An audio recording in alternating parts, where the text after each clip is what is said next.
Good morning, everybody. This is Sean Copeland. Today is Sunday, July the 3rd, and welcome to a brand new edition of the Kingdom Driven CEO.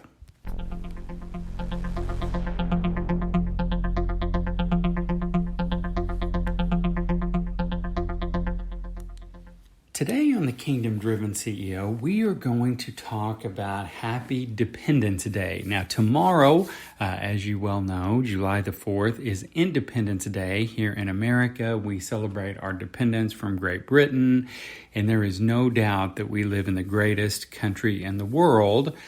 But I want to present to you today that I believe the concept of independence is flawed. I believe that Happy Dependence Day is much, much better, and I'll explain that to you in just a moment.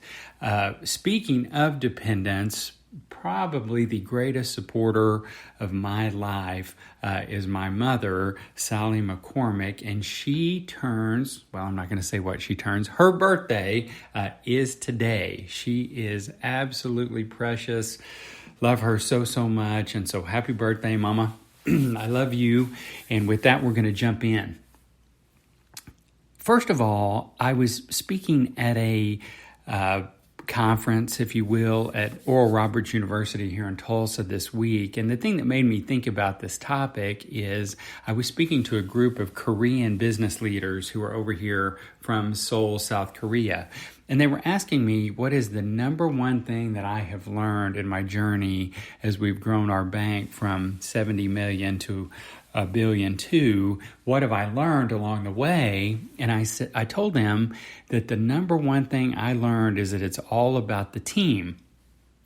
Years ago, I thought I needed to be able to do everything and that I needed to master everything. A lot of that was born out of insecurity because I didn't want to ever be let go, and I thought that would make me irreplaceable. But it was also born out of just this thing we have in America where we think we need to be independent. We should never have to depend upon somebody else. Well, what I've learned is that is a fallacy. That is not that's not accurate. That is not how you build a business. That is not how you build a nonprofit, any type of organization, or a family. You have to depend upon others. And in Strategic Coach, they talk about a concept called unique teamwork, where you basically move from rugged individualism, I can do it all, I don't need anybody to help me, to unique teamwork where each of us does what we are the best at. There are things at our company that I am awful at. I am not a great credit person. I am very optimistic, and so I would approve all the loans. I am also not a great compliance person. I'm not real good at following the rules, but I have great people that do those things. I'm pretty good at strategy, leadership, culture, growth, business development, marketing. Those are kind of the things that I am the best at. Vision is kind of my deal. People, I love relationships. So I only do that. So I want to share that with you, and I want to share with you that this is also very, very biblical. We love tough, rugged, independent leaders in the U.S., if you think about it. George Washington, Teddy Roosevelt, John D. Rockefeller, John F. Kennedy, Steve Jobs, Elon Musk, Richard Branson, Henry Ford, Ronald Reagan, John Wayne, the Marlboro Man. We love independence. But the problem is it doesn't work. And let me give you a couple of scriptures. Psalm 46, 1-3 says, God is our refuge and strength, an ever-present help in trouble. This is my God, and I will praise him, my Father's God, and I will exalt him. Psalm 9, 9-10 says, the Lord is a refuge for the oppressed, a stronghold in times of trouble. Here's the problem. We are going to have times of trouble. I don't care who you are. Elon Musk is a great example. He was minutes from being broke when Mercedes stepped in and made him a loan at the last minute to keep him alive. I mean, we are not. Steve Jobs was super independent and driven, but he died very, very young from cancer. Abe Lincoln, JFK, Gandhi, MLK, Robert F. Kennedy, Julius Caesars, all were very, very powerful and all died young in a tragic fashion. We are not infallible. We are very, very vulnerable, and that is why we need help. Very powerful companies that look like they could never go under are gone. Blockbuster, Sears, Toys R Us, Motorola, Enron, Arthur Andersen, BlackBerry, Compaq, Lehman Brothers, Countrywide, Circuit City, AOL, all were huge companies and are brands that literally no longer exist. And what we learn is that when we are in times of crisis, our dependence becomes very, very real. In 9/11, the churches were full. Around the Civil War, the World Wars, the Great Depression, the Cuban Missile Crisis, all of these times, COVID, we turn to God when we don't know what else to do. So what I am proposing today is that in both business and in our spiritual life, we need to practice dependence. Challenges bring us closer to God. They make us more dependent on Him. My wife's cancer, we had no other answers. We had to turn to Him. My bank almost went under in the spring of 2009, and I had to turn to Him, and He came through with a remarkable miracle. The Lord showed me recently during a prayer time that every major breakthrough that I've ever had in my life came from Him. I strive, I struggle, I work my fingers to the bone 24/7. I used to. And He showed me, listen, look at this. Learning your work ethic growing up on a farm, your career, marrying Angela, your 3 amazing kids, learning from difficult bosses, buying the bank, starting a church, Angela's cancer battle, all of your great new employees, new clients, and so many other opportunities all came to me. I didn't go get them. All of them were presented to me because of God. Now, I had to stay in the game. I had to do my part, no question. But all of these opportunities came to me through Him. In my discipleship group called The Journey, the slogan, if you will, or kind of the purpose of it is called personal abandonment and absolute trust. We have to learn to abandon what we want and absolutely trust on God. And one of the best examples of this is in Mark 5, where there was a woman who had been subject to bleeding for 12 years. When she had heard about Jesus, she came up behind Him in the crowd, touched His cloak because she thought, if I could just touch His clothes, I would be healed. Immediately, the bleeding stopped, and she felt in her body that she was freed from her suffering. That's Mark 5, 25, 27 through 29. The woman's condition had made her ceremonial unclean in Jewish culture, which meant she didn't have any social life. She had no interaction with others.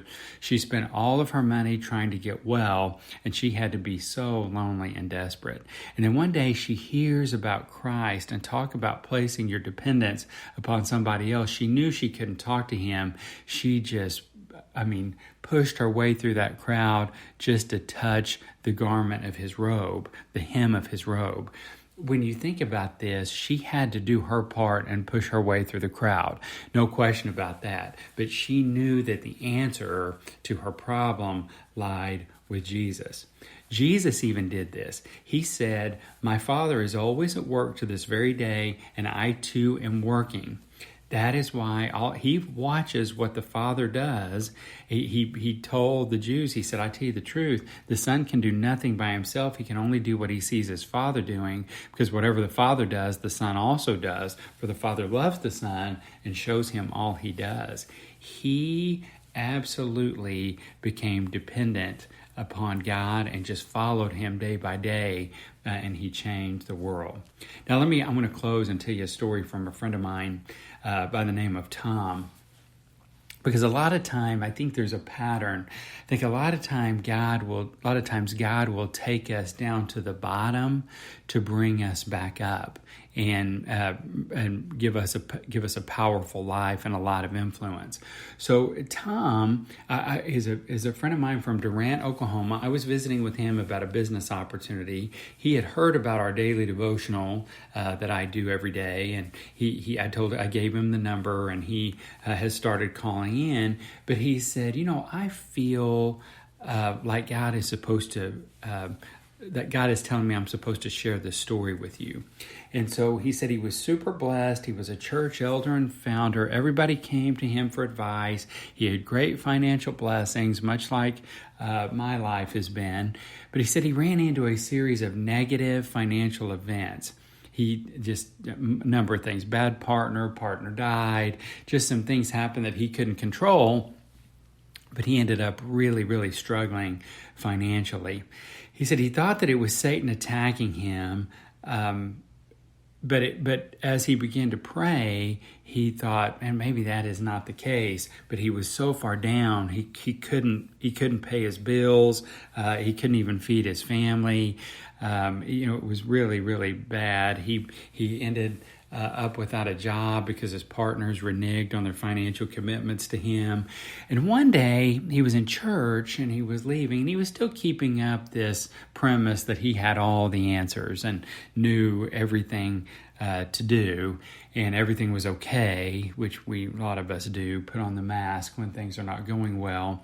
And a former bus driver came up to him and said, Tom, God has spoken to me, and I'm not sure this is right, but God told me to give you this. And he reached out his hand, and Tom opened his hand, and he gave him $100.